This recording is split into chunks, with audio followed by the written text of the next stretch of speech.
ഏറെ സന്തോഷത്തോടെയാണ് പ്രിയപ്പെട്ട അമയ ടി അനിലിൻ്റെ ഡാൻസ് കണ്ടത്. പ്രത്യേകിച്ച് നമ്മുടെ ദേവാലയത്തിന് അടുത്തുള്ളൊരു ഭവനമാണ്.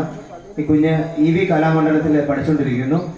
മേരി കുഞ്ഞിനെ ഇടയ്ക്ക് ഈ കുഞ്ഞ് പഠിപ്പിക്കാറുണ്ട്. അങ്ങനെ കരോളിനെ ചെന്നപ്പോൾ മേരി കുഞ്ഞാ പറഞ്ഞ ഈ ചേച്ചി നന്നായിട്ട് ഡാൻസ് കളിക്കുന്നതാണ്. അവിടെ വെച്ച് കരോളിന് ആ ഭവനത്തിൽ ചെന്നപ്പോൾ നമ്മൾ റിക്വസ്റ്റ് ചെയ്തതനുസരിച്ചാണ് ഈ കുഞ്ഞിവിടേക്ക് കടന്നു വന്ന് 2 ഡാൻസ് കളിച്ചു. പ്രത്യേകിച്ച് ഈ നാടിന് അഭിമാനമാണ്. നൃത്തം പഠിക്കുക എന്ന് പറഞ്ഞാൽ എല്ലാവർക്കും കിട്ടുന്ന ഒരു കഴിവല്ല, അതൊരു ഈശ്വര ചൈതന്യം നമ്മൾ കിട്ടുന്ന അനുഗ്രഹമാണ് നൃത്തം പഠിക്കുക എന്നുള്ളത്. നല്ല രീതിയിൽ ആ കുഞ്ഞ് കാഴ്ചവെച്ചു. പ്രിയപ്പെട്ട അമ്മയോടുള്ള സ്നേഹം അറിയിക്കുന്നു.